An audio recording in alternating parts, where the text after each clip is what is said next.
Masud Rana Bangladesh counter ইন্টেলিজেন্সের এক দুর্দান্ত দুঃসাহসী স্পাই গোপন মিশন নিয়ে ঘুরে বেড়ায় দেশ দেশান্তরে। বিচিত্রতার জীবন, অদ্ভুত রহস্যময় তার গতিবিধি, কোমলে কঠোরে মেশানো নিষ্ঠুর সুন্দর এক অন্তর।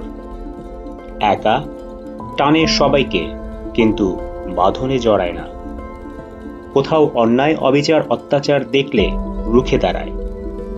পদে পদে তার বিপদ, শিহরণ, ভয় আর মৃত্যুর হাতছানি। আসুন এই দুর্ধর্ষ চিরনবীন যুবকটির সঙ্গে পরিচিত হই। সীমিত গণ্ডিবদ্ধ জীবনের একঘেয়েমি থেকে এক টানে তুলে নিয়ে যাবে ও আমাদের স্বপ্নের এক আশ্চর্য মায়াবী জগতে। আপনি আমন্ত্রিত। ধন্যবাদ।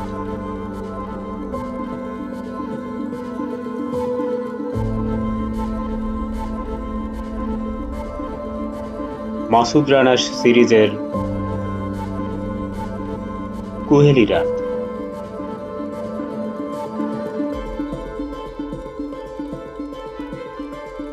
বন্দরনগরী ম্যাকাও হারবারের পাশে পর্তুগিজ গির্জায় ঢং ঢং করে ঘণ্টা পড়ল। ধ্বনি ও প্রতিধ্বনি পরস্পরের সঙ্গে জড়িয়ে যাচ্ছে। রাত 2টো। বন্দর সংলগ্ন ক্যাসিনো পাড়ায় উপচে পড়েছে লোকজন।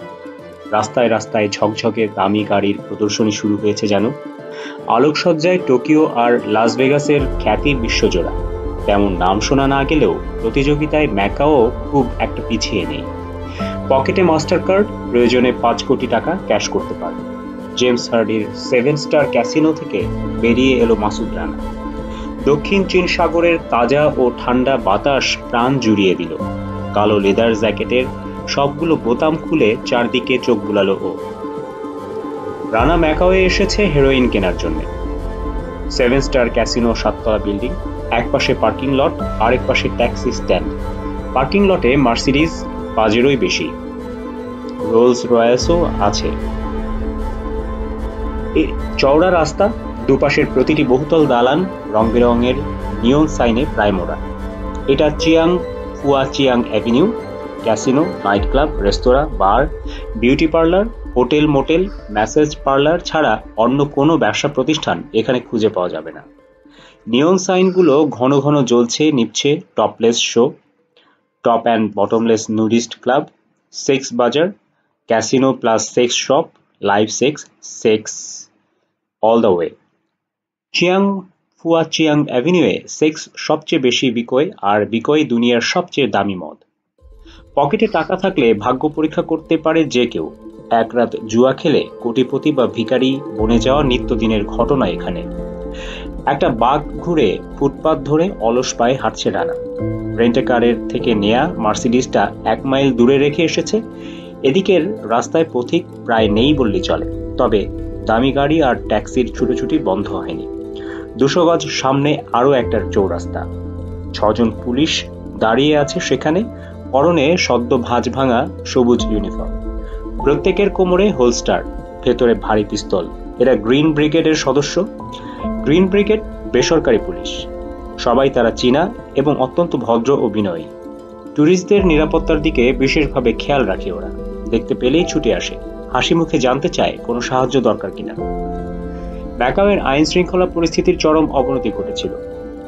Portuguese governor cocoa Miguel Benjamin 5 বছরের জন্য নির্বাচিত হয়েই আন্তর্জাতিক টেন্ডার ডেকে বন্দর নগরীকে অপরাধ মুক্ত রাখার সমস্ত দায়িত্ব তুলে দিয়েছেন বেসরকারি পুলিশের হাতে। আর মাত্র 5 বছর পরেই ম্যাকাও ফেরত পাবে চীন। মাঝখানের এই সময়টায় সৎ ও আদর্শ প্রশাসক হিসেবে নিজেকে প্রতিষ্ঠিত করতে চান তিনি। ম্যাকাওয়ের ইতিহাসে তার নাম যাতে স্মরণীয় হয়ে থাকে। অবশ্য দুর্মুখীরা বলে বেসরকারি পুলিশ আসায় লাভ হয়েছে কচু।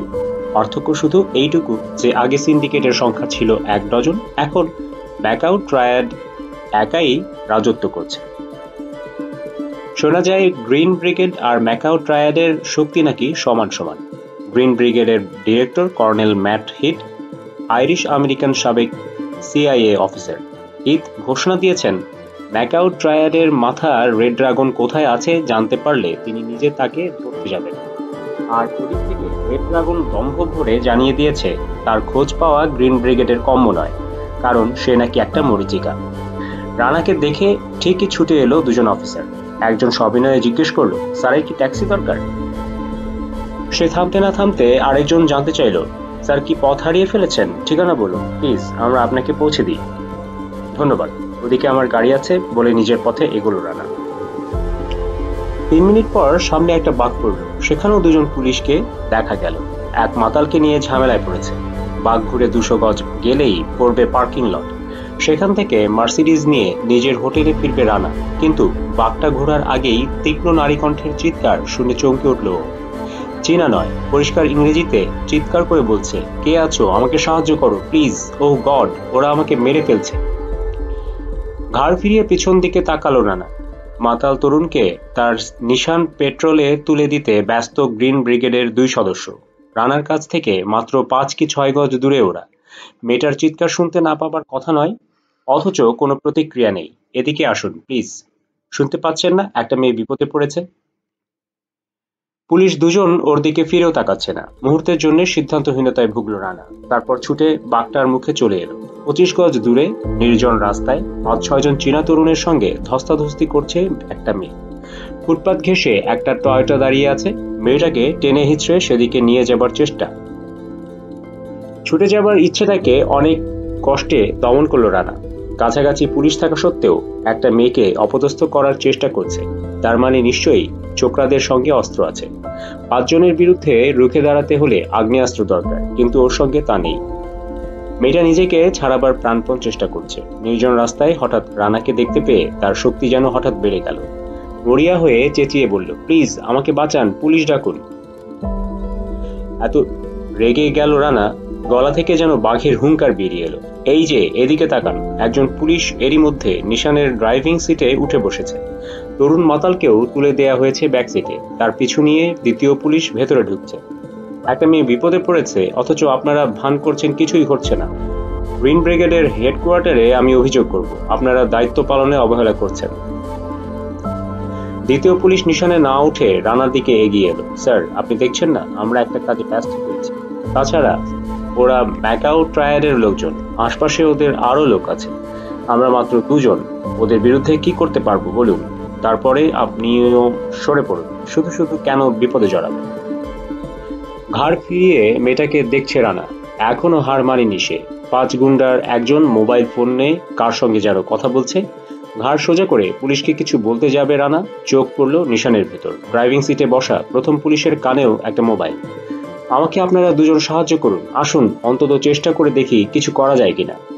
রানার কথা শেষ হলো না, মাথা নেড়ে দ্বিতীয় পুলিশ বলল, দুঃখিত স্যার, আপনি হয়তো জানেন না আমাদের এলাকা ভাগ করা আছে। আমাদের ডিউটি এই মোড় পর্যন্ত। রানা বুঝতে পারল গ্রিন ব্রিগেড সাহায্যে আসবে না। ইতিমধ্যে 4 গুন্ডা কাবু করে ফেলেছে মেয়েটিকে, চ্যাংদোলা করে তুলে ফেলেছে শূন্যে। অপর লোকটা এখনো কথা বলছে মোবাইলে। ও যদি এখনো দেরি করে মেয়েটিকে রক্ষা করা সম্ভব হবে না। 3B757 বিড়বিড় করলো ও। তারপর কিডন্যাপার তরুণদের লক্ষ্য করে ছুটল, এই নামাও ওকে, ছেড়ে দাও। 4 জন গুন্ডা মেয়েটাকে নিয়ে টয়োটার দিকে এগোচ্ছে। মোবাইল কোমরে আটকে অপর লোকটা রানার দিকে ফিরল। একটা ব্যাপার পরিষ্কার, খুন নয়, মেয়েটাকে কিডন্যাপ করতে চাইছে ওরা। রানা হঠাৎ এমন ভঙ্গিতে থমকে দাঁড়ালো যেন নিজের বোকামি বুঝতে পেরে হতভম্ব হয়ে গেছে। টয়োটা এখন মাত্র 10 গজ দূরে। মেয়েটিকে ভেতরে ঢোকানোর চেষ্টা চলছে। মরতে চাও নাকি? ভাঙা ভাঙা ইংরেজিতে বলল চীনা তরুণ। মোবাইলের পাশ থেকে ছুরি বের করে বলল, বেল্টের সঙ্গে ছোট্ট খাপের ভিতর ছিল। এটা দেখেছ? নারী ভুড়ি সব বের করে দেব। যাও, ভাগো, ভাগো বলছি। ভয় দেখানোর ভঙ্গিতে 2 পা সামনে এগোলো। বাতাসে ছুরি চালালো দ্রুত। আবার সামনে এগোচ্ছে রানা। চেহারায় বোকাশোকা ভাব, আচরণে কাতর মিনতি। দাও না ভাই, ছেড়ে দাও না ওকে। একা একটা বিদেশি মেয়ে, ও তো আর তোমাদের কোনো ক্ষতি করেনি, তাই না? মেয়ে দরকার, এই তো। জোর জার না করে টাকা দিলেই তো পেতে পারো। কিছু টাকা আমি না হয় দিচ্ছি। এই তোরা শুনছিস? একটা ধুর ফেসেছে, বলছে টাকা দেবে। মেয়েটাকে টয়োটায় প্রায় তুলেই ফেলেছে ওরা। হাতে সময় নেই, যে কোনো মুহূর্তে 1 কি 2 জন নেমে আসবে সঙ্গীর সাহায্যে। করজোড়ে ক্ষমা প্রার্থনার ভঙ্গিতে এগোচ্ছে রানা। অল্প কিছু টাকা আছে আমার কাছে, দাও, বের করো। ছোড়ায় বাগিয়ে ধরে চীনা তরুণও এগোচ্ছে, ঠোঁটে সতর্ক হাসি। ট্রাউজারের দুই পকেটে হাত ভরে কি যেন খুঁজছে রানা। হাত দুটো বেরিয়ে এলো, দুই পকেটের সবকিছু নিয়ে সিগারেটের প্যাকেট, লাইটার, মানিব্যাগ, রুমাল, চাবির রিং ইত্যাদি সব একসঙ্গে বাড়িয়ে ধরলো। নাও ভাই, সব নাও, তবে তার আগে তোমার লোকদের বলো মেয়েটাকে ছেড়ে দিতে। চীনা গুন্ডা হেসে উঠতে যাবে, এক হাতের সব জিনিস তার মুখে ছুড়ে দিল রানা। শরীরে বিদ্যুৎ খেলে যাবার পর ওকে আর কে থামায়? রুমালে মুখ ঢাকা পড়ায় কিভাবে কি ঘটলো দেখারও সুযোগ পেল না চীনা বদমাস। তার হাতটা ধরে প্রথমে একটা মোচড় দিল রানা। ছুরিটা আঙুল থেকে খসে পড়তে নিজের ভাঁজ করা হাঁটু উঁচু করে সেটার উপর মোচড়ানো হাতের কোনোই ঠেকাল। তারপর বাহু আর কবজির ওপর দুদিক থেকে প্রচন্ড চাপ দিয়ে ভেঙে ফেললো মাঝখানের হাড়। ছোকরার আর্তচিৎকার ভোঁতা শোনালো, কারণ রুমালটা তার হা করা মুখে ঢুকে গেছে।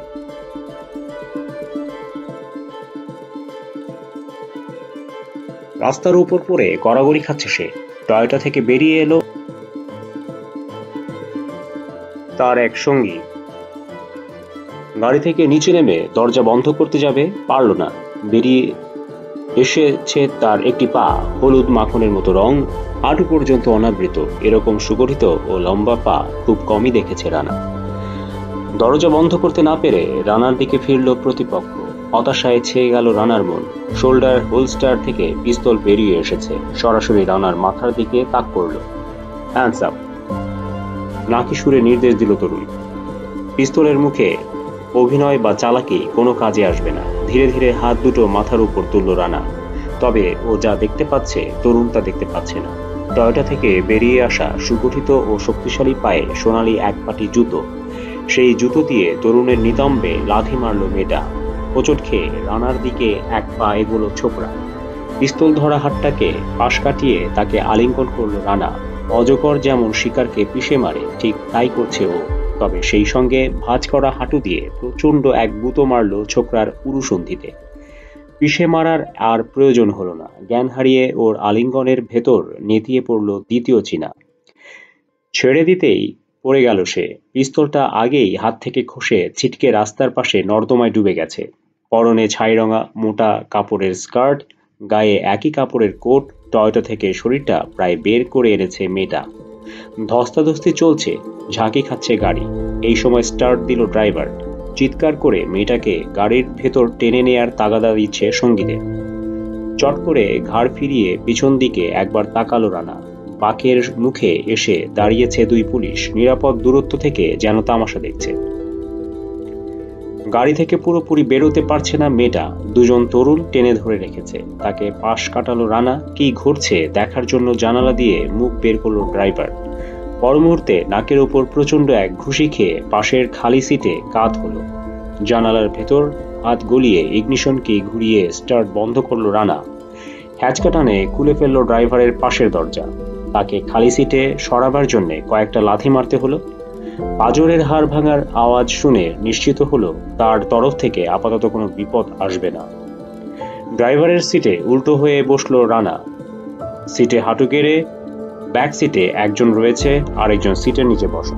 দুজনেই টেনে হিচড়ে মেয়েটাকে গাড়ির ভেতর ফিরিয়ে আনতে বলদঘর্ম হচ্ছে। বিপদ দেখে মেয়েটাকে ছেড়ে দিল রানা। চোখের পলকে একজনের হাতে বেরিয়ে এলো একটা ছুরি। আরেকজন দুহাত বাড়িয়ে খামচে ধরতে চেষ্টা করলো রানার চুল। পালাও ছোট, আত্মরক্ষায় ব্যস্ত রানা। তারই মধ্যে চিৎকার করছে। হঠাৎ মুক্তি পেয়ে হতভম্ব হয়ে পড়েছে মেয়েটা। হয় অবশ হয়ে গেছে শরীর, কিংবা সাহায্যকারীকে বিপদে ফেলে নড়তে চাইছে না। ব্যাকসিটে বসা লোকটার হাতে ছুরি, কিন্তু সঙ্গী টয়োটার মেঝে থেকে তার সামনে সিধে হওয়ায় সেটা সে ব্যবহার করার সুযোগ পাচ্ছে না। রানা বলতে গেলে স্বেচ্ছায় আত্মসমর্পণ করল। চুল ধরার জন্যে হাত বাড়িয়েছে। সিটে শুয়ে পড়ে ফাঁকি দেওয়ার সুযোগ ছিল, তা না করে লোকটার দিকে ঝুঁকলো ও। বুকে বুক ঠেকালো। লোকটার কাঁধের উপর চিবুক রাখলো, যেন নিজের মুখটাকে ছুরির সহজ টার্গেট বানিয়ে পরিবেশন করছে। সুযোগটা সঙ্গে সঙ্গে গ্রহণ করলো ব্যাক সিটে বসা কিডন্যাপার। সরাসরি রানার চোখ লক্ষ্য করে চালিয়ে দিল ছুরিটা। সময়ের চুলচেরা হিসাব, একটু এদিক ওদিক হলে প্রাণ ছিনিয়ে নেবে খুনি। বুকে জড়িয়ে ধরা লোকটাকে ঝট করে উপরে তুলল রানা। সরে গেল মুখটা। রানার আলিঙ্গনের ভেতর ধনুকের মতো বাঁকা হয়ে গেল ছোকরার শিরদাঁড়া। করে মুখ থেকে হরহর করে রক্ত বেরোচ্ছে দেখে বুঝতে অসুবিধে হলো না ছুরির ফলা সরাসরি হৃৎপিণ্ড পুড়ে দিয়েছে। এক পলকের বিরতি পেয়ে বাইরে তাকালো রানা। মেয়েটা এতক্ষণে ছুটছে, ওদিকে নয়। কর্কশ গলায় সাবধান করে দিল ও উল্টো দিকে। পর মুহূর্তে ব্যস্ত হয়ে পড়ল আবার। সঙ্গীকে ছুরি মেরে বোকা হয়ে গেছে লোকটা। হাতল ছেড়ে দিলেও বিস্ফারিত চোখে সেটার দিকেই তাকিয়ে আছে। তার চেহারা দেখে মনের অবস্থা বুঝতে পারল রানা। বন্ধুকে যদি বাঁচাতে চাও একটানে বের করো ওটা, বলল ও, যেন সৎ পরামর্শ দিচ্ছে। তারপর তাড়াতাড়ি হসপিটালে নিয়ে যাও। হসপিটালে? হ্যাঁ। ছুরির হাতলটা ধরল সে।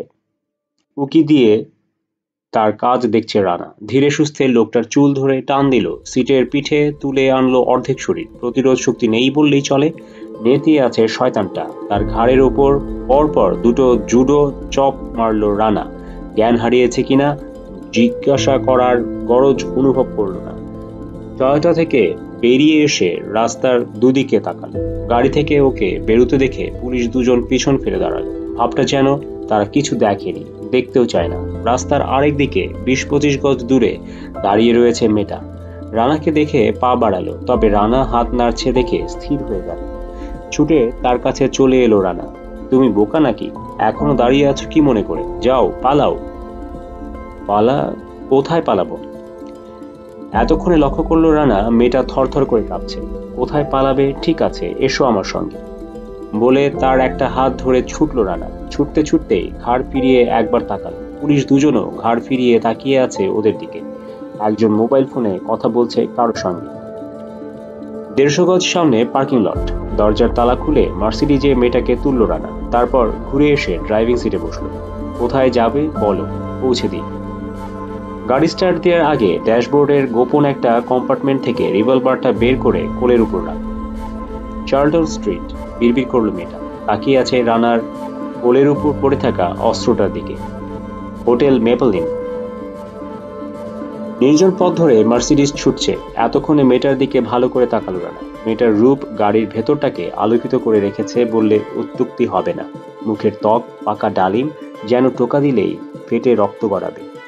লিপস্টিক ছাড়াই টকটকে লাল হয়ে আছে সরু ঠোঁট জোড়া। চোখ দুটো বিশাল, যেন পাশাপাশি একজোড়া পদ্ম ফুটে আছে। দৃষ্টিতে সন্ত্রস্ত একটা ভাব থাকলেও বুদ্ধির দীপ্তি ম্লান হয়নি একটু। নাক, ভুরু, কপাল সবই নিখুঁত। রূপ সৌন্দর্যের সঙ্গে চেহারায় ফুটে আছে পরিশীলিত আভিজাত্য। বিশদ ইতিহাস জানার প্রয়োজন হয় না, একবার তাকালেই সমীহ করতে ইচ্ছে করে। স্কার্ট ও কোট ভরাট স্বাস্থ্যের সঙ্গে চমৎকার ফিট করেছে। নিশ্চয়ই নামকরা কোনো টেইলারিং শপ থেকে পাবে। চার্লটন স্ট্রিট পশ এলাকা, মেপল ইন 5 স্টার হোটেল। রানার কৌতূহল হচ্ছে, এত রাতে হোটেল থেকে কয়েক মাইল দূরে একা কি করছিল মেয়েটা? টুরিস্ট, তাতে কোনো সন্দেহ নেই। অবশ্যই চীনা নয়, ভিয়েতনামি, থাই না। তাহলে কি ঘটেছিল? অবশেষে নিস্তব্ধতা ভেঙে জিজ্ঞেস করলো, ওখানে এত রাতে একা তুমি কি করছিলে? কত বয়স হবে? 22, খুব বেশি হলে 25। উত্তরে ঘাড় ফিরিয়ে আরেকবার পিছন দিকে তাকালো মেয়েটা। তারপর স্কার্ট টেনে টুনে সুগঠিত হাঁটু দুটো একবার একটু ঢাকলো। প্রশ্নের জবাব না দিয়ে বলল, পুলিশ ছিল, অথচ ওরা এলো না কেন? ঠিক জিজ্ঞাসা নয়, যেন স্বগতোক্তি করল। কি করে বলি, তোমার নাম কি? লিমা গুনো। রানার দিকে তাকাচ্ছে না। ভিয়েতনামি? মাথা নাড়ালো মেয়েটা। না, কম্বোডিয়ান। লিমা আর কিছু বলছে না। টুরিস্ট? আবার প্রশ্ন করলো রানা। টুরিস্টই বলতে পারেন, তবে ম্যাকাওয়ে একটা কাজে এসেছিলাম। একা? কথা না বলে মাথা নাড়ল লিমা, আর চোখে আরেকবার অস্ত্রটার দিকে তাকালো। খানিক পর খুব খুব করে কেশে গলা পরিষ্কার করলো রানা। বোঝা যাচ্ছে নিজের সম্পর্কে বেশি কিছু বলতে চাইছো না। নির্লিপ্ত ভঙ্গিতে কাঁধ ঝাঁকালো ও। আপনি শুধু আমার প্রাণ বাঁচাননি। এতক্ষণে সরাসরি রানার দিকে তাকালো লিমা। আরো অনেক বড় উপকার করেছেন। আমাকে অকৃতজ্ঞ ভাববেন না প্লিজ। তবে আপনি ঠিকই ধরেছেন, নিজের সম্পর্কে সত্যি বেশি কিছু বলতে চাই না আমি। কেন? আপনার এই প্রশ্নেরও জবাব দিতে পারবো না। সত্যি আমি দুঃখিত। রিয়ার ভিউ মিররে চোখ রেখে নিজেকে মৃদু তিরস্কার করলো রানা। মেয়েটা ওকে বিশ্বাস করতে পারছে না, ভাবছে এক বিপদ থেকে আরেক বিপদে পড়লো। তাই রিভলভারটা। অনেকক্ষণ কোনো কথা হলো না। কয়েকবার বাঁক নিল মার্সিডিজ। প্রতিটি মোড়ে গ্রিন ব্রিগেড পুলিশের টহল আছে। রানার সন্দেহ হলো মার্সিডিজটাকে বিশেষভাবে লক্ষ্য করছে ওরা। সত্যি নাকি মনের ভুল? পিছনে গাড়ি থাকছে, তবে কেউ অনুসরণ করছে বলে মনে হলো না। কোলের ওপর হাত দুটো এক করে রেখে বসে আছে লিমা, দৃষ্টি সরাসরি সামনে। কেউ কোনো কথা বলছে না। একসময় চার্লটন স্ট্রিটে পৌঁছল মার্সিডিজ। দীর্ঘ নিস্তব্ধতা ভেঙে লিমা জিজ্ঞেস করল, কিছু যদি মনে না করেন আপনার পরিচয়টা জানতে পারি? আমি বাংলাদেশের লোক, অত্যন্ত বিপজ্জনক একটা কাজ নিয়ে ম্যাকাওয়ে এসেছি। ঠিকানা জানা থাকলে বা আমার সঙ্গে যোগাযোগ করলে তোমার বিপদ হতে পারে। চেহারাই বলে দেয় সন্ত্রস্ত ভাবটুকু প্রায় কাটিয়ে উঠেছে মেয়েটা। তার জায়গায় আসন গেড়েছে উদ্বেগ। কি যেন বলতে গিয়েও নিজেকে সামলে নিল। রানার সন্দেহ হলো লিমা কান্না চাপার চেষ্টা করছে। রাস্তার ডান পাশে বিশাল ম্যাপলিন। মার্সিডিজের স্পিড কমিয়ে আনলো রানা। ইন ও আউট লেখা দুটো গেট ইন পড়া দারোয়ানরা পাহারা দিচ্ছে। দুইটি গেটের ব্যবধান 50 গজ। প্রতিটি গেটের দুপাশে মর্মর পাথরের স্তম্ভ, স্তম্ভের মাথায় সিংহের মূর্তি। ইন লেখা গেট দিয়ে ভিতরে ঢুকলো মার্সিডিজ। এক পাশে বিস্তৃত সবুজ লন, আরেক পাশে বাগান, মাঝখানে রাস্তার ইংরেজি ইউ হরফের মতো। রাস্তার ডান পাশে লনের শেষ মাথায় পার্কিং লট। বোর্ডাররা গাড়ি বারান্দায় নামে। ড্রাইভার না থাকলে হোটেলের কর্মীরা পার্কিং এরিয়ায় রেখে আসে গাড়ি। পার্কিং এরিয়ার দিকে গেল না রানা। বাঁক নিয়ে গাড়ি বারান্দায় থামল। দরজার হাতলে হাত রাখলো লিমা। 1 সেকেন্ড ইতস্তত করে বলল, জানি আপনি আমাকে অকৃতজ্ঞ ভাবছেন, কিন্তু আমার অবস্থায় পড়লে যে কোনো মেয়ে এই আচরণই করত। সে যাক, আপনি সত্যি আমাকে আপনার হোটেলের নামটা বলতে পারেন না? লিমা কি বলছে সেদিকে খেয়াল নেই রানার। তাকিয়ে আছে রিয়ার ভিউ মিররে। নেমো না, ফিসফিস করলো ও। রানার দৃষ্টি কোথায় লক্ষ্য করলো লিমা। তারপর ঝট করে ঘাড় ফিরিয়ে পিছন দিকে তাকালো। তার আটকে ওঠার আওয়াজ পেল রানা। গুন্ডাদের মধ্যে যার ঘাড়ে হাতের উল্টো পিঠ দিয়ে কোপ মেরেছিল রানা, টয়োটা থেকে বেরিয়ে আসছে সে। তার পিছু নিয়ে টয়োটার ড্রাইভারও বেরিয়ে এলো। রানার জন্যে আরো বিস্ময় অপেক্ষা করছিল। পার্কিং এরিয়ায় শুধু গুন্ডাদের টয়োটা নেয়, মাতাল লোকটার নিশান পেট্রোলও রয়েছে। মাতলামির কোনো লক্ষণ নেই। সেও বেরিয়ে এলো নিজের গাড়ি থেকে। 3 জন একসঙ্গে হনহন করে এদিকেই আসছে। সাবেক মাতালের জ্যাকেট ফুলে আছে, বাম হাতটা শরীরের কাছ থেকে একটু বেশি দূরে। সন্দেহ নেই শোল্ডার হোলস্টার পরে আছে সে। বাকি দুজনের একটা করে হাত পিছন দিকে, সম্ভবত সঙ্গে ছুরি আছে ওদের। স্টার্ট বন্ধ করেনি রানা। মার্সিডিজ ছেড়ে দিল। সামনে ধনুকের মতো বাঘ আউট লেখা গেট দিয়ে রাস্তায় মিশেছে। বাঘ ঘোড়া শেষ করেনি মার্সিডিজ, গুলি হলো। টং করে ধাতব শব্দ তুলে মার্সিডিজের পিছনে কোথাও লাগলো বুলেটটা। কেউ একজন চিৎকার করে উঠল। রিয়ার ভিউ মিররে চোখ রেখে রানা দেখলো গুন্ডারা ছুটে ফিরে যাচ্ছে পার্কিং লটে। গেট দিয়ে বেরিয়ে এলো মার্সিডিজ। স্পিড বাড়িয়ে বাঘ ঘুরল রানা। পিছনে টয়োটা বা নিশান উদয় হবার আগেই মেইন রোড ছেড়ে সরু একটা গলিতে ঢুকে পড়ল। খানিক পরপর দুবার বাঘ ঘুরে গলির পাশে গাড়ি থামালো। হোটেলে ফেরা নিরাপদ নয়, বলল লিমাকে। কোথায় যেতে চাও বল? লিমা এখন যেন নিষ্প্রাণ একটা মূর্তি। কথা বলছে না, নড়ছেও না। কি হলো? মূর্তির 2 চোখ বেয়ে পানি গড়াচ্ছে। অসহায় বোধ করলো রানা, খানিকটা বিরক্ত। অন্য কোনো হোটেলে উঠতে হবে তোমাকে। কোথায় উঠতে চাও বলো? আমার সব টাকা হাত ব্যাগে ছিল, ওরা সেটা কেড়ে নিয়েছে, বলল লিমা। সেক্ষেত্রে তোমার সঙ্গী বা সঙ্গিনীকে কোথাও থেকে ফোন করো। আমি তো তিয়ানার ফোন পেয়েই ওখানে গিয়েছিলাম। নিশ্চয়ই তাকে ওরা কোথাও আটকে রেখেছে। তিয়ানা? পুরোহিত। বুড়ো এক পুরোহিতের সঙ্গে ম্যাকাওয়ে এসেছো? কি কাজে? বুড়ো নয়, আমার সমবয়সী, বলল লিমা। আমার বাবার পর বাটামবাং এর প্রধান মন্দিরে তারই পৌরোহিত্য করার কথা। অত্যন্ত ধার্মিক ও সৎ ছেলে। এখন তাহলে তুমি কি করবে? কি করব আমি জানি না। লিমার সরল স্বীকারোক্তি। তুমি শালা ফেসে গেছো, মনে মনে নিজেকে গাল দিল রানা। হঠাৎ আবিষ্কার করলো ওকে সংকটে ফেলায় মেয়েটার উপর রাগ হবার কথা, কিন্তু তা হচ্ছে না। আরেকবার লিমার দিকে ভালো করে তাকাল। চুপচাপ বসে আছে, পাথরের একটা মূর্তি বলতে হবে। শুধু চোখ থেকে পানি গড়াচ্ছে, অনেকটা যন্ত্রচালিতের মতো। নিজের অজান্তে পকেট থেকে রুমালটা বের করে পাড়িয়ে দিল। না, এ সাধারণ কোনো মেয়ে নয়। এর উপর রাগ করা স্রেফ অসম্ভব। হাত গড়ি দেখল রানা। 3টে বাজতে চলেছে। এত রাতে তোমাকে আমি রাস্তায় নামিয়ে দিতে পারি না। তোমার যখন কোথাও যাবার জায়গা নেই, চলো তাহলে আমার হোটেলে উঠবে। আমি ইন্টারকন্টিনেন্টালে আছি। সেটা কি উচিত হবে? নার্ভাস বোধ করল লিমা। আমার স্যুটে নয়, বলল রানা। তোমার জন্য আলাদা একটা রুম ভাড়া করব। লিমা কিছু বলতে যাচ্ছে দেখে বাধা দিল তাকে। ভাড়াটা না হয় আপাতত আমিই দিলাম। না, মানে আমি বলতে চাইছিলাম আপনার হোটেলে ওঠাটাও কি নিরাপদ? লিমা সরাসরি রানার দিকে তাকিয়ে আছে। ওদেরকে আমি মোবাইল ফোনে কথা বলতে শুনেছি। অন্তত একটা বাক্য তো স্পষ্টই কানে বাজছে এখনো। ও আচ্ছা, তুমি ওই লোকটার কথা বলছো? কদিন থেকে যে হিরোইন কেনার প্রস্তাব দিচ্ছে, ব্যাটা এদিকেই আসছে তাহলে। তখন কিছু মনে হয়নি, এখন ভাবছি লোকটা কি আপনার কথাই বলছিল? এবার রানার স্তম্ভিত হওয়ার পালা। কথা বলল না, এক চুল নড়ল না পর্যন্ত। বিস্ময়ের ধাক্কাটা কাটিয়ে উঠতে সময় লাগছে। মেয়েটার বুদ্ধিমত্তার প্রশংসা করতে ইচ্ছে হলো। তাদের একজন মোবাইল ফোনে এই কথাটা বলল। কাকে বলল? কাকতালীয় হোক বা নিয়তি, ও আমার মেয়েটা পরস্পরের সঙ্গে জড়িয়ে পড়েছে। লিমা যদি ওকে পুরোপুরি বিশ্বাস না করে থাকে, তাকে দোষ দেওয়া যায় না। সম্ভাব্য একজন হিরোইন ক্রেতাকে ভদ্র একটা মেয়ে কেন বিশ্বাস করবে? কাকে বলল তা তো আমি জানি না, বলল লিমা। আরও একটা কথা ভাবছি, আপনার এই গাড়ির নম্বর নিশ্চয়ই ওরা দেখেছে। রেন্টে কারের অফিসে যোগাযোগ করে আপনার নাম ঠিকানা পেয়ে যাবে ওরা। হোটেলে ফেরা আপনার জন্যও নিরাপদ বলে মনে হচ্ছে না। তোমার বুদ্ধি আছে, বলল রানা। তবে আমার নিরাপত্তার কথা আমাকেই ভাবতে দাও। প্রথম কাজ তোমার একটা ব্যবস্থা করা। আমার এক শুভানুধ্যায়িনী আছেন, সুচেতা পাটনায়ক। ম্যাকাওয়ে তার জোরালো কানেকশন আছে। আন্ডারওয়ার্ল্ডের গোকুরাও তাকে শুনতে চলে। একটা বিউটি পার্লারের মালিক তিনি। তোমার যদি আপত্তি না থাকে, তার কাছে রাতটা কাটাতে পারো। কিন্তু তারপর কি করবে? কোনো প্ল্যান আছে? ম্যাকাও যদি তোমার জন্য নিরাপদ জায়গা নয়, এটা তো নিশ্চয়ই বুঝতে পারছো। আমার কাছে রিটার্ন টিকিট আছে, বলল লিমা। আপনি যদি কাল বিকেলের দিকে আমাকে এয়ারপোর্টে পৌঁছে দিতে পারেন, আমি ব্যাংককে ফিরে যেতে পারি। ব্যাংককে কেন? তুমি না তখন বললে তোমার দেশ কম্বোডিয়া? কেন, আপনি জানেন না কম্বোডিয়া এখন গৃহযুদ্ধ চলছে? খেমার রুজ গরিলারা গোটা দেশে আগুন জ্বেলে রেখেছে। আমরা পালিয়ে এসেছি। সে অনেক কথা, আপনার শোনার ধৈর্য হবে না।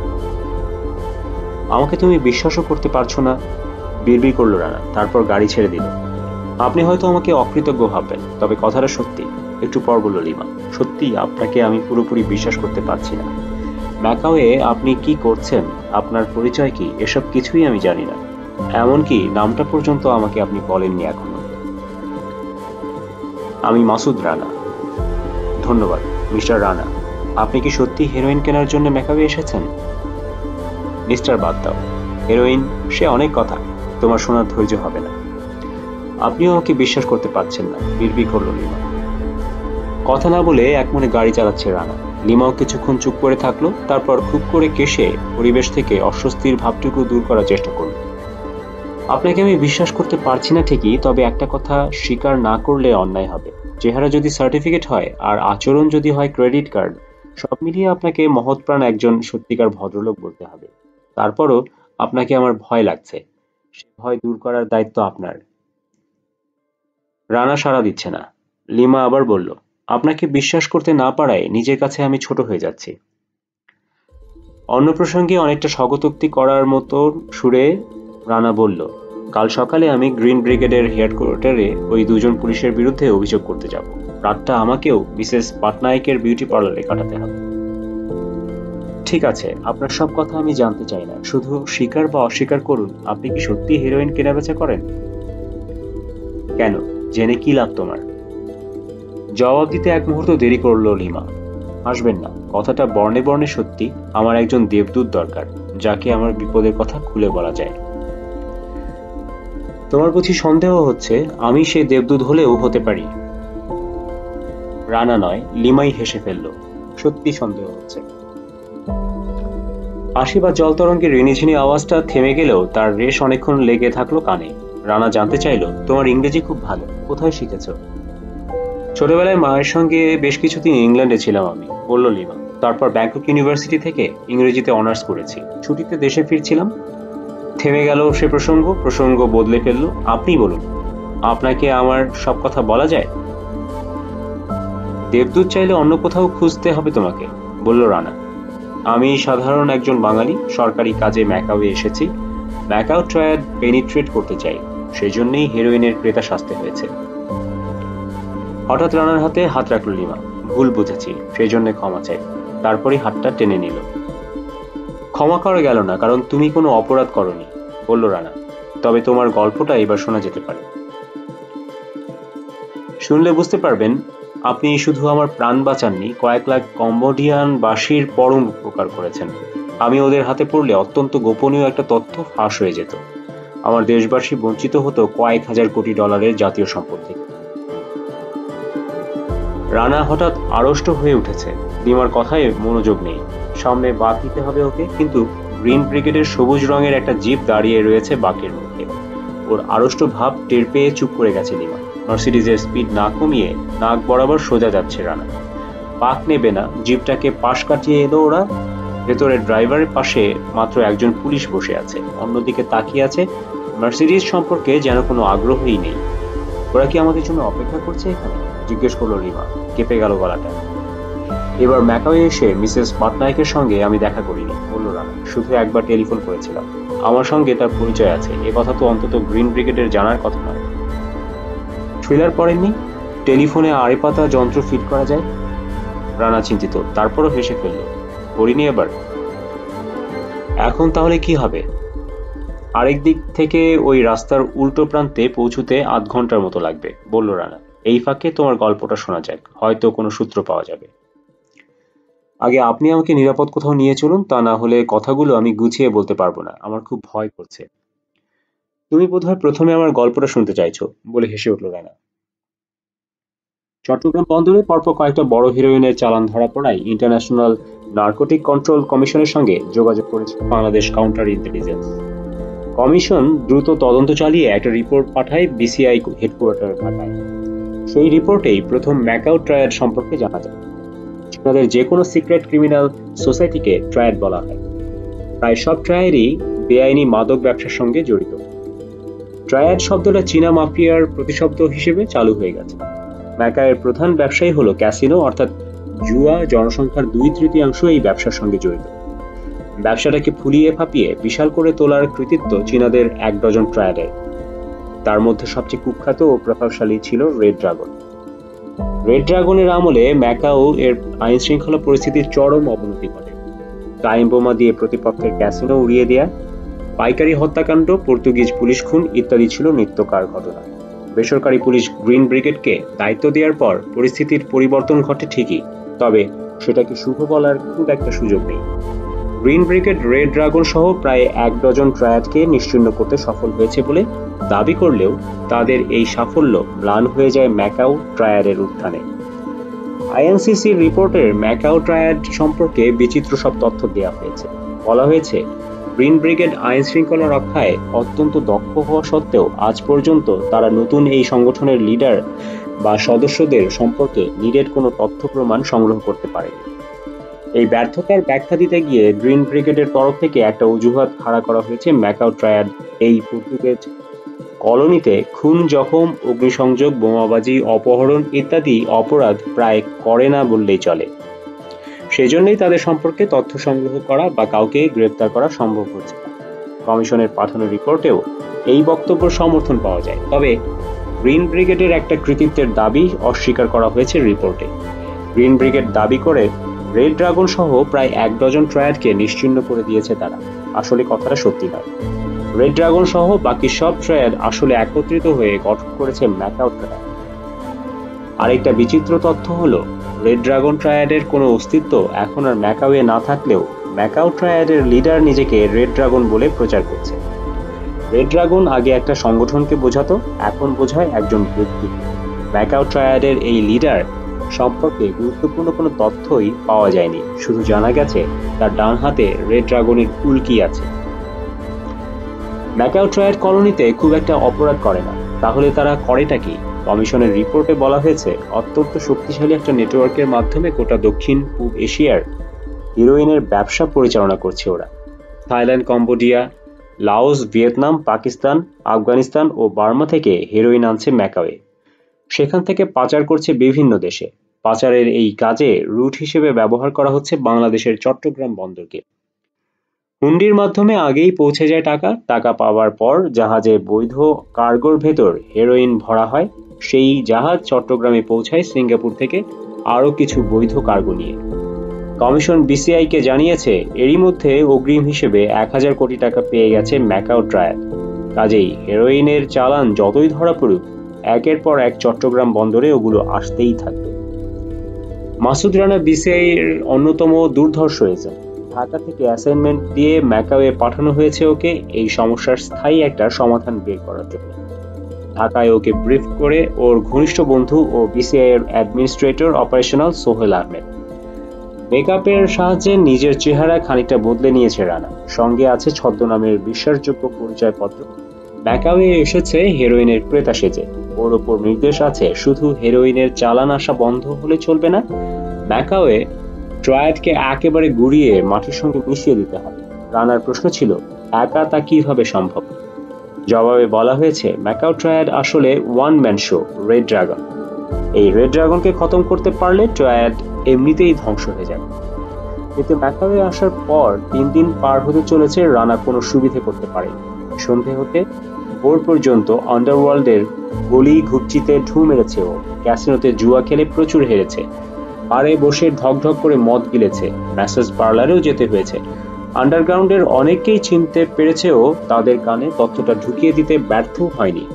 সে ঢাকা থেকে এসেছে হেরোইন কেনার উদ্দেশ্যে, রেড ড্রাগনের সঙ্গে যোগাযোগ করতে চায়, কিন্তু ফলাফল শূন্য। অদ্ভুত ব্যাপার হলো, ওর মুখে রেড ড্রাগন নামটা শোনা মাত্র বোবা ও কালা হয়ে গেছে সবাই। এই 3 দিনের রানার অভিজ্ঞতা হলো ম্যাকাও ট্রায়াড অসম্ভব সতর্ক। সম্ভাব্য ব্যবসা যত বড়ই হোক, ক্রেতার পরিচয় সম্পর্কে নিশ্চিত না হয়ে ওকে তারা পাত্তাই দেবে না। রেড ড্রাগনের নাম শোনা মাত্র আন্ডারওয়ার্ল্ডের সবাই যেভাবে মুখ ফিরিয়ে নিয়ে দ্রুত স্থান ত্যাগ করছে, এ থেকে প্রমাণ হয় ওদের নেটওয়ার্ক অত্যন্ত শক্তিশালী। শেষ পর্যন্ত ক্রেতা হিসেবে ওকে যদি তারা গ্রহণ করেও, রানা রেড ড্রাগন পর্যন্ত পৌঁছতে পারবে কিনা সন্দেহ আছে। নিজের পেশা ও পরিচয় সম্পর্কে আভাস দেওয়ার জন্য সংক্ষেপে যতটুকু বলা দরকার তার বেশি বলল না। লিমাও কোনো প্রশ্ন করে ওকে বিব্রত করল। পূর্ব দিকের রাস্তায় পৌঁছল মার্সিডিজ। যতদূর দৃষ্টি যায়, গ্রিন ব্রিগেডের চিহ্ন নেই কোথাও, সবুজ জিপটা অন্য কোনো দিকে চলে গেছে। রাস্তায় একটা টেলিফোন বুথে থেমেছিল রানা। মিসেস পাটনায়ককে সতর্ক করে দিয়েছে, বাড়িটা 3 তলা, প্রথম 2 ফ্লোরে অফিস ও পার্লার, শেষ ফ্লোরে মিসেস পাটনায়ক তার 2 মেয়েকে নিয়ে থাকেন। ভদ্রমহিলার স্বামী হরিচরণ পাটনায়ক কয়েক বছর আগে ক্যান্সারে মারা গেছেন। হরিচরণ ও সুচেতার পরিবার 3 পুরুষ ধরে ম্যাকাওয়ে বসবাস করছে। আদি নিবাস মাদ্রাজে হলেও সেখানে তাদের আসা যাওয়া নেই। ম্যাকাওয়ের চীনা সমাজের সঙ্গে একাত্ম হয়ে মিশে গেছেন মিসেস পাটনায়ক। তার মেয়েরা অনর্গল চীনা ভাষায় কথা বলতে পারে। হরিচরণ ইন্টারপোলের অফিসার ছিলেন, সেই সূত্রেই রানার সঙ্গে তার পরিচয় হয়েছিল। পরে তিনি রানা এজেন্সির হয়েও কিছুদিন কাজ করেছেন। ম্যাকাওয়ে এলে ওদের বাড়িতে আতিথ্য গ্রহণ করত রানা। হরিচরণ মারা যাবার পরও সম্পর্কটা শিথিল হতে দেননি মিসেস পাটনায়ক। টেলিফোন ও চিঠির মাধ্যমে রানার সঙ্গে নিয়মিত যোগাযোগ রাখেন তিনি। রানা সতর্ক করায় প্রস্তুত হয়েছিলেন সুচেতা। গেটটা খোলাই ছিল, রানা সোজা ভিতরে ঢুকলো মার্সিডিজ নিয়ে। ড্রাইভওয়ে ধরে বাড়ির পেছন দিকে চলে এলো রানা। পাশাপাশি 2 গ্যারেজ, একটার গেট খোলা, পাশে দাঁড়িয়ে আছে 3 দৈত্য অরোরা, মিং আর ঝাং। ম্যাকাওয়ে বৈধ ব্যবসা করতে হলেও মাসলম্যান তো পুষতেই হয়। তারপরও আন্ডারগ্রাউন্ড লিডারদের সঙ্গে সদ্ভাব বজায় না রাখলে চলে না। প্রতিটি নিয়ম ও কৌশল নিষ্ঠার সঙ্গে মেনে চলেন সুচেতা, ফলে তার কোনো সমস্যা হয় না।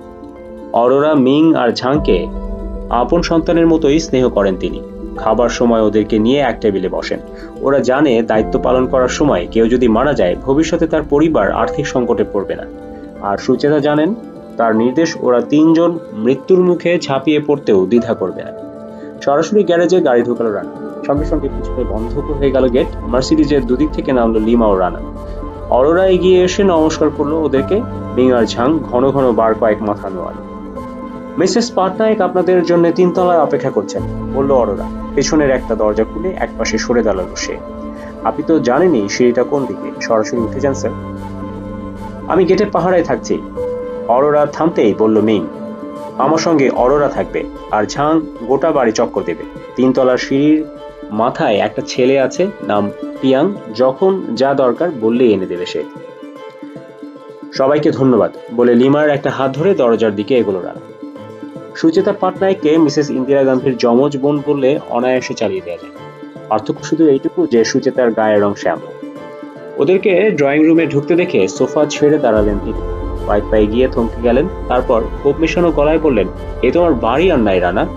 3 দিন হলো ম্যাকাওয়ে এসেছো, অথচ আমাকে একবার দেখতে আসনি। ইস, রাত জেগে চেহারার কি অবস্থা করেছো। বিশ্বাস করুন, একদম সময় পাইনি। শুনুন সুচেতা, এ লিমা। হাই লিমা বলে হাসলেন সুচেতা। তারপর চোখ গরম করে রানার দিকে তাকালেন। আর একটাও কথা নয়। গেস্ট রুমে কোথায় তুমি জানো? সোজা ওখানে চলে যাও। গোসল করতে চাইলে বাথরুমে গরম পানি আছে। রিয়াং একটা টেবিলে কিছু খাবার দিয়েছে, ইচ্ছে হলে খেতে পারো। বেলা 11টার দিকে কথা হবে, তোমাদের ঘুম ভাঙবে, ঠিক আছে?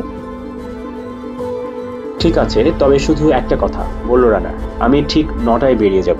যতক্ষণ না ফিরি লিমা এখানে থাকবে। যদিও আলাদা কেস, তবে দুজনেই আমরা বিপদের মধ্যে আছি। লিমাকে প্রোটেকশন দেওয়া সম্ভব তো, যতক্ষণ না ফিরি আমি? ম্যাকাওয়ে এমন কেউ আছে নাকি যে আমার বাড়িতে ঢুকে একটা মেয়েকে তুলে নিয়ে যাবে? হেসে উঠলেন সুচেতা। তুমি খুব ভালো করেই জানো যে ম্যাকাওয়ের গভর্নর কোকো মিগুয়েল বেঞ্জামিন আমার ব্যক্তিগত বন্ধু। তার মেয়েরা আমার পার্লারে নিয়মিত বেকআপ নিতে আসে। ধন্যবাদ সুচেতা, বলে লিমাকে নিয়ে ড্রয়িং রুম থেকে করিডোরে বেরিয়ে এলো রানা। গোসল সেরে সামান্য কিছু মুখে দিল ওরা। ইতিমধ্যে 4টে বেজে গেছে। একটু পরই সকাল হয়ে যাবে, তাই আর বিছানায় গেল না রানা। তাছাড়া বিছানাও একটা মাত্র। লিমা বলল, তারও ঘুম আসবে বলে মনে হচ্ছে না। কথাটা সত্যি নয়, আসলে রানার উপস্থিতিতে শুতে সংকোচ বোধ করছে। আপনার কি ফিরতে অনেক দেরি হবে? পরিবেশ থেকে আড়ষ্ট ভাবটা দূর করার জন্য জিজ্ঞেস করল সে। সেটা নির্ভর করছে তোমার কাহিনীর উপর, বলল রানা। সব কথা খুলে বলো আমাকে। গ্রিন ব্রিগেড গুন্ডাদের সাহায্য করছিল, তাতে কোনো সন্দেহ নেই। ওদের বিরুদ্ধে অভিযোগ করতে হলে তোমার কাহিনীর ভেতর কি আছে জানা দরকার আমার।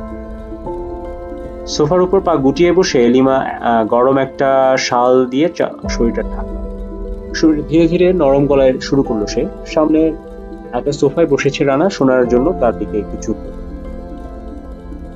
প্রথমে কম্বোডিয়ায় খেমের রোজ গেরিলাদের নৃশংস হত্যাকাণ্ড আর নির্দয় অত্যাচারের সংক্ষিপ্ত একটা বর্ণনা দিল লিমা। ওদের এলাকা দুর্গম হওয়ায় গেরিলারা ছোটখাটো দল নিয়ে হামলা চালাতে আসতো।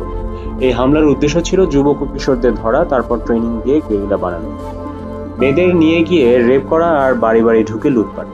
লিমার বাবা নগুয়েন গুনো ছিলেন এলাকার প্রধান মন্দিরের পুরোহিত, আর সব পুরোহিতের মতো তিনিও গেরিলাদের ঠেকাতে হাতে অস্ত্র তুলে নেন। সবাই মিলে প্রতিরোধ গড়ে তোলায় গেরিলাদের ছোট দলগুলো কোনো বাড়ি বিশেষ সুবিধা করতে পারে। তবে দেশের বিভিন্ন অংশ থেকে খবর আসছিল গেরিলারা একের পর এক প্যাগোডায় হামলা চালিয়ে সোনা আর মূল্যবান পাথর ছিনিয়ে নিচ্ছে। বাধা দিলে খুন করছে পুরোহিতদের। সবাই খুব ভয়ে ভয়ে ছিল। এই সময় খবর এলো, এবার আর রক্ষা নেই। গেরিলাদের বিশাল একটা বাহিনী রওনা হয়েছে, যে কোনো দিন ওদের এলাকায় পৌঁছে যাবে। শত ধার্মিক হিসেবে নিগোয়েন গুনোর খুব খ্যাতি ছিল। গেরিলারা আসছে শুনে এলাকার পুরোহিতরা তাদের প্যাগোডার সমস্ত সোনা ও মূল্যবান পাথর তার কাছে পাঠিয়ে দিল, ওগুলো যাতে নিরাপদ কোথাও লুকিয়ে রাখতে পারেন তিনি। গেরিলারা যখন কাছে চলে এসেছে, গ্রামের মাতব্বররা সভা ডেকে সিদ্ধান্ত নিলেন সোনা আর পাথর গ্রাম থেকে সরিয়ে ফেলতে। পুরোহিত নগোয়েন গুনো একটা লঞ্চ ভাড়া করলেন। 1000 মণ সোনা আর চামড়ার 2টো ব্যাগ ভরে পাথর নিয়ে রওনা হলেন তিনি। সঙ্গে থাকলো লিমা আর মন্দিরের শিক্ষানবিশ পুরোহিত তিয়ানা। পরদিনই গ্রামে হামলা করলো গেরিলারা। পুরোহিত স্বামী সোনা আর মেয়েকে নিয়ে পালিয়েছে, এই অভিযোগে লিমার মাকে জ্যান্ত পুড়িয়ে মারলো তারা। তারপর লঞ্চটাকে ধাওয়া শুরু করলো। কম্বোডিয়ার উপকূল ঘেঁষে বিশাল জলভূমি পেরুবার সময় লঞ্চ ডুবে গেল। লিমার বাবা গেরিলাদের গুলি খেয়ে আগেই আহত হয়েছিলেন, মারা গেলেন পানিতে ডুবে। একটানা 4 দিন জলার সঙ্গে মরণপণ যুদ্ধ করে আর গেরিলাদের চোখকে ফাঁকি দিয়ে খোলা চ্যানেলে বেরিয়ে আসে লিমা আর তিয়ানা। এই জলাভূমি কয়েকশো মাইল বিস্তৃত, অসংখ্য চ্যানেল, নলখাগড়ার বন আর লেগুনের সমষ্টি। সিহানুকভিল থেকে ট্রাট পর্যন্ত এর বিস্তৃতি। মাঝখানে পড়েছে শ্রী ওম্বেল শহর, কাসকং নদী, কোকাট দ্বীপ, বাটামবাং খাড়ি। জেলেদের নৌকায় উঠে ওরা ব্যাংককে পৌঁছায়। সেখান থেকে 3 হপ্তাহ পর ম্যাকাও চলে আসে।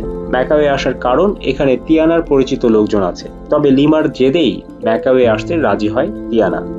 লিমা চাইছিল একটা লঞ্চ আর কয়েকজন ভাড়াটের লোককে নিয়ে কাসকং ও বাটামবাং জলাভূমিতে যাবে ওরা, উদ্ধার করবে প্যাগোডার সোনা আর পাথর। ব্যাংককে লেখাপড়া করেছে সে, ওখানকার ব্যাংকে কিছু টাকা ছিল তার। ম্যাকাওয়ে এসেছে 2 হপ্তাহ হলো। গত রাতে লিমার হোটেলে ফোন করে তিয়ানা একটা রাস্তার মোড় দেখা করতে বলে ওকে জানায় ওদেরকে সাহায্য করার মতো লোক পাওয়া গেছে। লিমা কোনো সন্দেহ করেনি, একটা ট্যাক্সি নিয়ে পৌঁছায় সেখানে। ট্যাক্সি ছেড়ে দেওয়ার পরও তিয়ানাকে সে আশেপাশে কোথাও দেখতে পায়। তার বদলে টয়োটা নিয়ে 5 জন গুন্ডা আসে ওখানে। গুন্ডারা ওকে জোর করে গাড়িতে তোলার চেষ্টা করছিল। এই সময় রানা এসে পড়ে। রানার প্রশ্নের উত্তরে লিমা জানালো জলার যেখানে লঞ্চটা ডুবেছে সেই জায়গা চিনতে পারবে সে। যে চেনে না তার পক্ষে ওই জায়গা খুঁজে বের করা সম্ভব নয়। না, লঞ্চটাকে অন্য কেউ ডুবতে দেখেনি। সব সোনাই কাঠের বাক্সে ভরা ছিল। সোনা মানে বেশিরভাগ বুদ্ধ মূর্তি। সব মিলিয়ে ছোট বড় প্রায় 200 কাঠের বাক্স আর 2টো চামড়ার ব্যাগ। ব্যাগ দুটোয় মূল্যবান রত্ন আছে, পোখরাজ, নীলকান্তমণি, হিরে, মুক্ত, গোমেদ, চুনি ইত্যাদি। লঞ্চ যেখানে ডুবেছে সেখানকার পানির গভীরতা, হ্যাঁ, তিয়ানা মেপেছিল 25 ফুটের মতো, তার বেশি নয়। সবশেষে লিমা জানতে চাইল রানা কি তাকে পরামর্শ দেবে এখন তার কি করা উচিত। প্রথম কাজে তিয়ানাকে গুন্ডাদের হাত থেকে উদ্ধার করা, তাই না? তাকে বিপদের মধ্যে ফেলে ব্যাংককে কিভাবে ফিরে যাবে সে? লঞ্চটা পানি থেকে তোলারই বা কি ব্যবস্থা করা যায়? কিছুক্ষণ চুপ করে থাকার পর রানা বলল, ওই লঞ্চ তোলার কথা আপাতত তোমাকে ভুলে যেতে হবে লিমা। ভাড়াটে লোকজনের সাহায্য নিয়ে এ কাজ হবার নয়, কারণ লঞ্চের সব সোনা আর পাথর তারা বেড়ে দেওয়ার চেষ্টা করবে। প্রয়োজনে তোমাদেরকে খুন করে হলেও। আর টিয়ানা নিশ্চয়ই কোনো সিন্ডিকেটের হাতে ধরা পড়েছে। বলা যায় না, ইতিমধ্যে হয়তো মারাও গেছে সে। তারা এখন তোমাকেও ছাড়বে না। বাঁচতে চাইলে আজ বিকেলের ফ্লাইটেই ম্যাকাও ছেড়ে চলে যাও তুমি, এটাই আমার পরামর্শ। টিয়ানাকে ওরা মেরে ফেলেছে বলে কাঁদতে শুরু করলো লিমা। প্রায় 9টা বাজতে চলেছে। দাড়ি কামিয়ে বাইরের বেরুবার জন্য তৈরি হলো রানা। লিমাকে সাবধান করে দিয়ে বলল সে যেন ভুলেও এই বাড়ি ছেড়ে না বেরোয়।